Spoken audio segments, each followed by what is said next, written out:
Welcome to Business Talk here on Business Tech, and I think there are a few subjects more important to the long-term future of South Africa than early childhood development.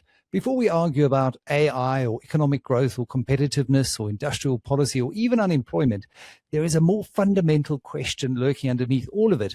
Are South African children arriving at school physically nourished, cognitively ready, and emotionally supported and capable of learning? Because if they aren't, the economic consequences echo on for decades. And I think South Africa sits with one of the cruelest paradoxes in the developing world.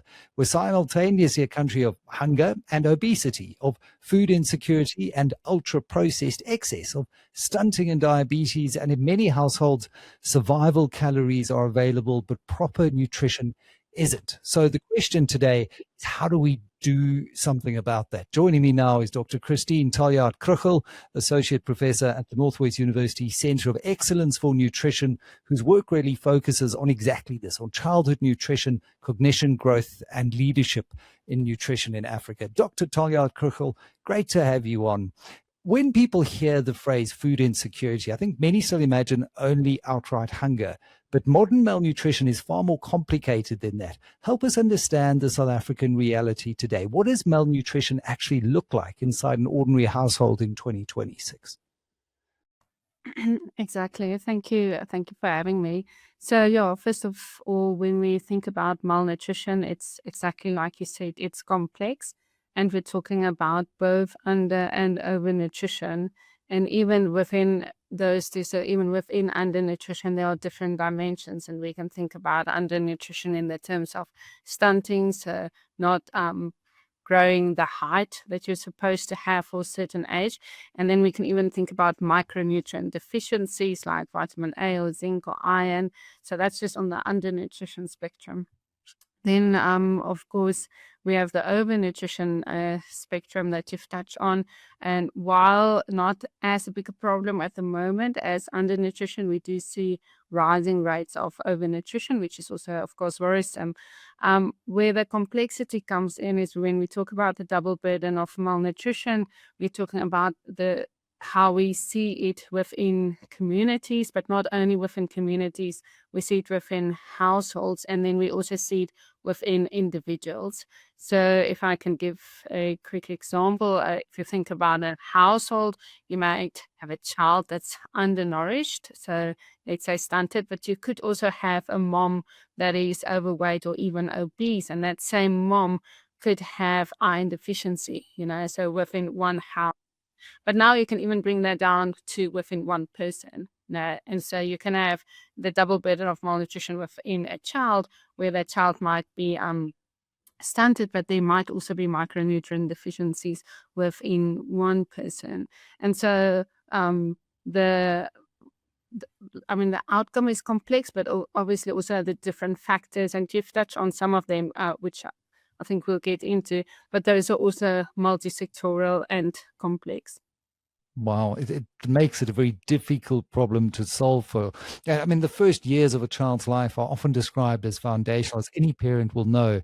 But many families are just trying to raise children in environments that are difficult to live in day-to-day circumstances. Unemployment, you've got rising food prices, limited services and access and that kind of thing. How do those conditions shape what is realistically possible for caregivers?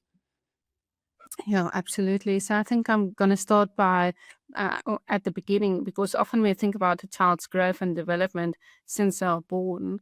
But when we think about the first 1,000 days, we really think about since conception. So the moms, and even now there are more research coming out of the dad, but the nutritional status of the mom since conception and even before that, but plays such a crucial role in the development of that child. So when we think about the whole child development, this is not from, where we see the babies now being born, it's even before that.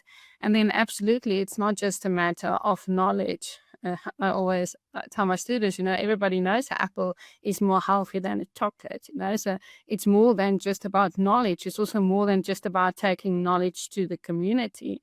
Many of us can differentiate between what would be a healthy meal and what is not a healthy meal. If I put a pizza in front of you and I put some veggies and meat, it's not a difficult thing to know, but to have the agency to have the willingness, and obviously to have the access. We're talking about both physical access to healthy and affordable food, but also, of course, financial means to healthy and affordable food. So those are all the different things that come in. So when I talk to a mom in the community, it's not an easy yes or no, you're giving the wrong thing and this is the right thing. It's really about how do we enable that person or that mom with what she or he, if it's a caretaker, has in order to reach the optimum nutritional outcome. And most of that is not a clear cut. It's not an easy go to the shop and buy A, B, and C.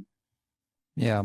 I mean, even with government having zero rated certain foodstuffs from VAT, even that doesn't necessarily solve the accessibility part of the equation. Let's maybe go back to, what the outcome of all of this could be. I mean, what concerns you most about the way that food and nutrition insecurity can affect a child's ability to learn and grow and participate later on in life?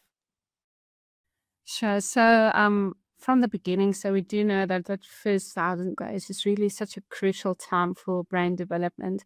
But then we also know that brain development continues still up until later years, so even at high school. But that the nutrition that is needed for brain development is such a crucial role that it plays from being able to concentrate in a classroom, from being able to play around as a toddler, to explore, to a very to the point where the neurons in your brain need to develop, and so more on a technical side. But all of those are such a crucial part of brain development, going on to a place where a child can perform at school, and going on to a place where that child can get a job and can then contribute to economic growth. So something that's seen as a household problem or a caretaker problem has such a massive impact on the society as a whole. And that's why child nutrition should be a number one priority for a community, because it's a societal issue. It's not a household issue, and it's not an individual issue of a mom or caretaker. Yeah, and why we're having this conversation today is just really to advance that message as well, is that this is a whole of society. It takes a village to raise a child. It certainly does. And I think the evidence does show that nutrition interventions alone are not always enough, and that combining nutrition with responsive caregiving and that kind of wider support can have stronger developmental benefits. What does that tell us about how we should design nutrition programs then, if it does take the community? Yeah, so I think, lessons learned from, since 1994, even before that, is, there is no single bullet. It's not only nutrition. Any outcome, any health outcome, or even agricultural or social development, there's not a single bullet. And so we can say vitamin A supplementation, we can say EB, exclusive breastfeeding till 6 months, we can say cash grants, but at the end of the day, it's a combination. And that's what I think has been the difficulty. I mean, some people would say, South Africa has great policies. It's just when it comes to the implementation, well, it's not a great policy if it's not implementable, So it really is about how do we integrate across sectors, then these great programs, policy strategies that we do have in place to reach that coherent outcome of better child nutrition outcomes. Yeah, so I think to come back to your question, where is the gap, or what needs now to be done? And I think it really is about, okay, but how do we link these different dots? How do we work across sectors? How do we integrate so that it is not coming down to, okay, but this is the single strategy that needs to be done. We need to improve nutrition at ECDs, or we need to improve the National School Nutrition Program, or we need to do better growth monitoring at clinics. We need to do all of that. But it really is about, but how do we bring it all together? Yeah, holistically. And a great point that you raise. I mean, I often say on my radio show as well that we've got great policies and we can't execute them. But if we can't execute them, maybe the policy isn't that great to begin with. And if we were to be a bit more specific about where you're seeing the gaps And we know many South African children fall through the cracks between either it's the clinics or the ECD center or social protection, household support. Where do you think the system loses children most easily?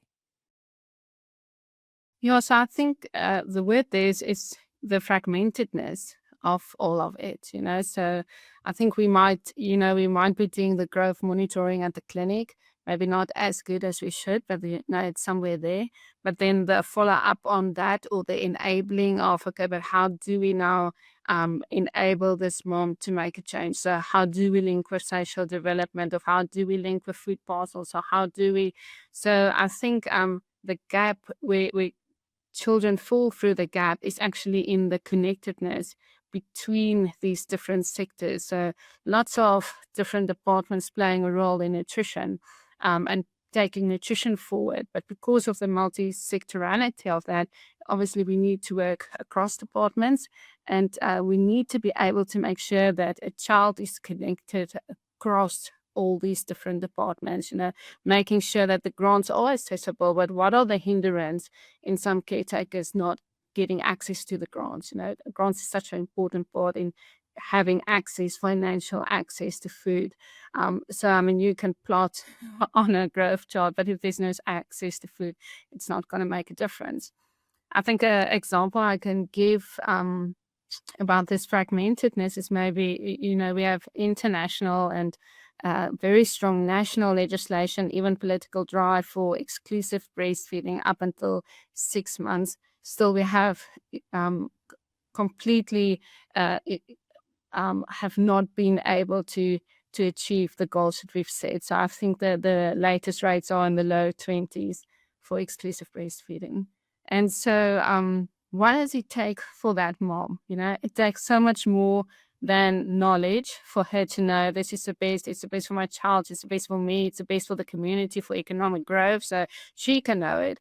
But what is the environment? What's the enabling structures that she need? Does she need a maternal support grant? Does she need a employee that says, you can express your milk in my house, you can store it, if you're a domestic worker, you can store it in my fridge, but we're going to make sure that your child gets exclusive breastfeeding till 6 months. And so it's so much more. She needs a partner that is supportive. She needs equipment to be able to express and to store. She needs a fridge. She needs electricity. She needs, so for a service that only a mother can render. So she's the only person that can exclusively breastfeed a child, with massive positive impact on communities.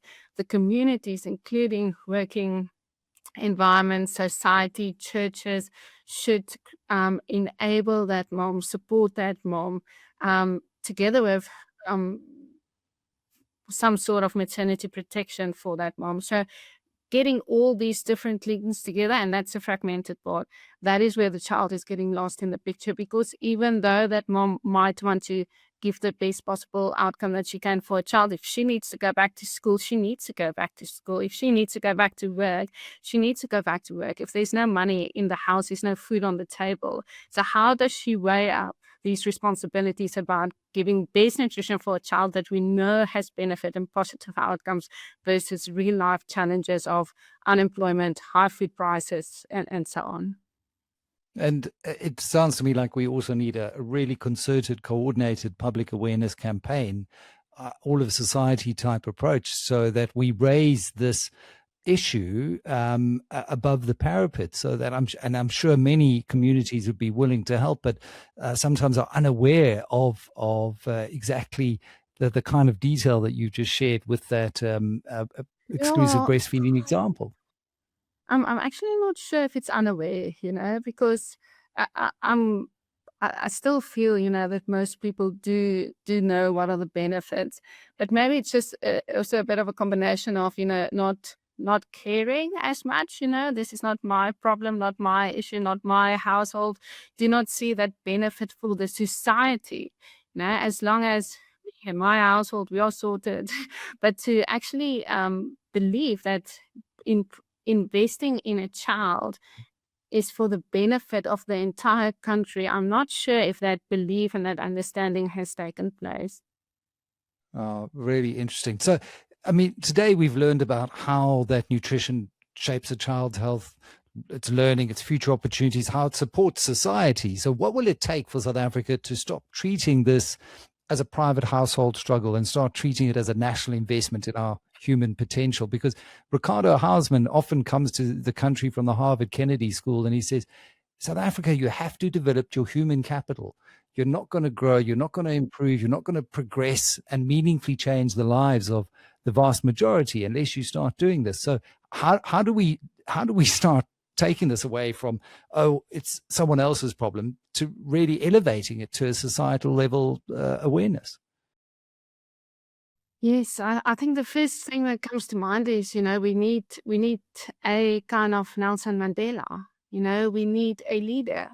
That's what we need. We need somebody standing for nutrition. And the president has, over the years, made some really strong statements about nutrition, about stunting, about alleviating stunting, even eradicating stunting. But we need leadership at each and every level, from the nurses working in the clinics, from the dietitians working in the clinics, in the communities, in the hospitals. We need leadership where we acknowledge that child health and child nutrition is an absolute priority.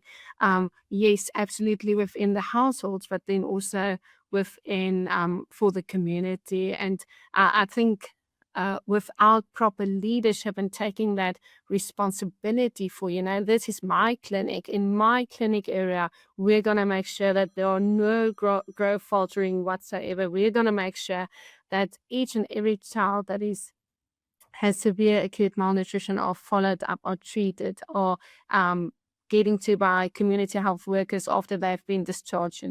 So we need to take responsibility for children at each and every level that we can. And I think that calls for extremely strong leadership. Well, I couldn't have put it better myself. Dr. Christine Taljaard-Krugell, thank you very much. Associate Professor at the Center of Excellence for Nutrition at the NWU. Perhaps that is the big takeaway. Where are the leaders? I think we all need to step up and try and be leaders as well in our own individual spaces, business spaces, at home, wherever you find yourself, Absolutely. because nations don't suddenly become prosperous at adulthood. They begin there or fail there in early childhood, and it has to be a national priority. Thanks so much for your time. Thanks so much.